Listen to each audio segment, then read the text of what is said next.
Albert Einstein, যার নাম শুনলেই সর্বপ্রথম মাথায় আসে জিনিয়াস শব্দটি। কিন্তু আপনি কি জানেন, আইনস্টাইন নিজেও একটি ভুলের কথা স্বীকার করেছিলেন। তিনি বলেছিলেন, এটা আমার জীবনের সবচেয়ে বড় ভুল। কিন্তু মজার ব্যাপার হলো, যেটিকে তিনি ভুল মনে করেছিলেন সেটি হয়তো তার সবচেয়ে বড় আবিষ্কার। কিভাবে? চলুন সেই ড্রামাটিক গল্পটি আজকে জানা যাক। 1915 সালে আইনস্টাইন তার বিখ্যাত থিওরি অফ রিলেটিভিটি প্রকাশ করলেন। সহজ কথায় এই থিওরি বলে যে মহাকর্ষ বা গ্র্যাভিটি কোনো বল নয়, বরং এটি স্থানকালের বক্রতা, অর্থাৎ ভারী বস্তু তার চারপাশের স্থানকাল বাঁকিয়ে দেয় এবং সেই বাঁকানো পথে অন্য বস্তু চলাচল করে। যেমন একটি ভারী বল চাদরের উপর রাখলে চাদরটি যেমন বেঁকে যায়, ঠিক তেমনই। কিন্তু এই সমীকরণ সমাধান করতে গিয়ে আইনস্টাইন একটি বড় সমস্যায় পড়লেন। তার নিজের সমীকরণ বলছে যে মহাকাশের সমস্ত গ্যালাক্সি, নক্ষত্র, গ্রহ একে অপরকে মহাকর্ষ শক্তি দিয়ে টানছে। যদি শুধু মহাকর্ষ থাকে তাহলে তো সবকিছু একদিন এক জায়গায় গুটিয়ে যাওয়ার কথা। কিন্তু আইনস্টাইনের সময় বিজ্ঞানীরা এবং আইনস্টাইন নিজেও বিশ্বাস করতেন যে মহাকাশ একটি স্থির বা স্ট্যাটিক স্ট্রাকচার। এটি প্রসারিতও হচ্ছে না, আবার সংকুচিতও হচ্ছে না। এটি যেমন আছে তেমনই ছিল এবং তেমনই থাকবে। তাহলে কি উপায়? কিভাবে মহাবিশ্বকে ভেঙে পড়া থেকে বাঁচানো যায়? এখানেই আইনস্টাইন তার বিখ্যাত সমীকরণের একটি ছোট জিনিস যোগ করলেন। এটিকে বলা হয় কসমোলজিক্যাল কনস্ট্যান্ট বা মহাকর্ষ ধ্রুবক, যাকে গ্রিক অক্ষর ল্যামডা দিয়ে প্রকাশ করা হয়। এই কসমোলজিক্যাল কনস্ট্যান্ট ছিল এক ধরনের কাল্পনিক অ্যান্টিগ্র্যাভিটি বা মহাকর্ষ বিরোধী শক্তি। এর কাজ ছিল মহাকাশের আকর্ষণ শক্তিকে ততটাই বাধা দেওয়া যতটা প্রয়োজন মহাকাশকে স্থির রাখার জন্য। এটি ছিল মহাকাশের নিজস্ব শক্তি, যে সবকিছুকে বাইরের দিকে ঠেলে দেয়। ফলে মহাকাশের ভেতরের দিকে টান এবং কসমোলজিক্যাল কনস্ট্যান্ট বাইরের দিকে ধাক্কা, এই দুই শক্তি একে অপরকে নিষ্ক্রিয় করে দিচ্ছিল। ফলাফল একটি নিখুঁত, স্থির এবং অপরিবর্তিত মহাবিশ্ব। কিন্তু তিনি জানতেন না মহাবিশ্ব নিজের গোপন রহস্য উন্মোচন করার অপেক্ষায় ছিল।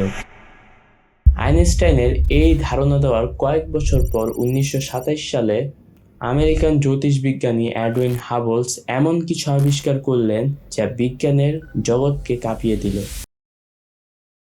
হাবলস তার টেলিস্কোপ দিয়ে আকাশ পর্যবেক্ষণ করছিলেন। তখন তিনি একটি অদ্ভুত জিনিস লক্ষ্য করলেন। গ্যালাক্সিগুলো একে অন্যের থেকে ক্রমশই দূরে সরে যাচ্ছে। হাবলস এই আবিষ্কারের পর সময়ের চাকাকে উল্টো দিকে ঘোরালেন। তখন তিনি পেলেন এমন এক সময় যখন সকল পদার্থ এক বিন্দুতে ছিল, একটি একক বিন্দুতে, যেটিকে বিজ্ঞানীরা বলে সিঙ্গুলারিটি। এরপর 1927 সালে তিনি প্রকাশ করলেন বিগ ব্যাং থিওরি। এটি বলে মহাবিশ্ব ক্রমশই প্রসারিত হচ্ছে। কিন্তু আইনস্টাইন তো বলেছিলেন যে মহাকাশ স্থিরই আছে। এই আবিষ্কারের অর্থ কি দাঁড়ালো? এর অর্থ হলো মহাবিশ্ব স্থির নয়, এটি প্রসারিত হচ্ছে। এই আবিষ্কার ছিল একটি যুগান্তকারী মুহূর্ত।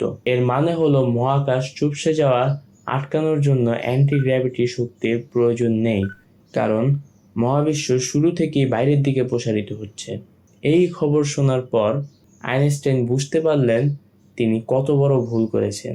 তিনি তার সমীকরণকে বিশ্বাস না করে তৎকালীন ধারণাকে সত্যি প্রমাণ করার জন্য একটি অপ্রয়োজনীয় জিনিস যোগ করেছিলেন।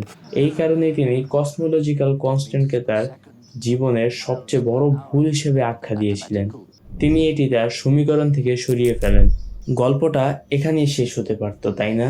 কিন্তু আসল টুইস্ট এখনো বাকি। প্রায় 70 বছর কেটে গেল। বিজ্ঞানীরা ধরে নিয়েছিলেন যে মহাবিশ্ব প্রসারিত হচ্ছে, কিন্তু মহাকর্ষ টানের কারণে এই প্রসারণ ধীরে ধীরে কমে আসছে। একদিন হয়তো এই প্রসারণ থেমে যেতেও পারে। কিন্তু 1998 সালে দুটি ভিন্ন বিজ্ঞানীর দল সুপারনোভা বা নক্ষত্রের বিস্ফোরণ পর্যবেক্ষণ করতে গিয়ে যে আবিষ্কার করলেন তা ছিল আরো অবিশ্বাস্য। তারা দেখলেন মহাবিশ্বের প্রসারণের গতি কমছে না, বরং সময়ের সাথে সাথে এটি আরো বাড়ছে। একবার ভাবুন, সবকিছু একে অপরকে টানছে, তবুও মহাবিশ্ব আরো দ্রুত গতিতে প্রসারিত হচ্ছে। এটা কি সম্ভব? এমন কি শক্তি থাকতে পারে যা মহাবিশ্বকে ঠেলে দূরে সরিয়ে দিচ্ছে? বিজ্ঞানীরা এই রহস্যময় শক্তির নাম দিলেন ডার্ক এনার্জি। আমরা জানি না এটা কি, কোথা থেকে এসেছে বা এর ধর্ম কি, কিন্তু আমরা এর প্রভাব দেখতে পাচ্ছি। এটি মহাবিশ্বের প্রায় 68% জুড়ে রয়েছে। আর এখন আসছে সবচেয়ে বড় চমক। এই ডার্ক এনার্জির আচরণ ব্যাখ্যা করার জন্য আমাদের কাছে যে শেষ গাণিতিক মডেলটি রয়েছে, সেটি কি জানেন? ঠিক ধরেছেন, আইনস্টাইনের সেই ফেলে দেওয়া কসমোলজিক্যাল কনস্ট্যান্ট। 70 বছর আগে আইনস্টাইন যেটিকে ভুল বলে ফেলে দিয়েছিলেন, সেটি আজ ফিরে এসেছে ডার্ক এনার্জির সেরা ব্যাখ্যা হিসেবে। আইনস্টাইন একটি স্থির মহাবিশ্ব ব্যাখ্যা করার জন্য এটি যোগ করেছিলেন, যা ছিল একটি ভুল ধারণা। কিন্তু কাকতালীয়ভাবে তিনি এমন একটি শক্তির ধারণা দিয়েছিলেন যা আমাদের মহাবিশ্বের রহস্য উন্মোচনের চাবিকাঠি হয়ে দাঁড়িয়েছে। তাহলে আইনস্টাইনের কসমোলজিক্যাল থিওরি কি আসলে একটি ভুল ছিল, নাকি এটি ছিল সময়ের চেয়ে এগিয়ে থাকা অবিশ্বাস্য আবিষ্কার? এই ঘটনাটা আমাদের বিজ্ঞান সম্পর্কে খুবই গুরুত্বপূর্ণ একটি বিষয় শেখায়।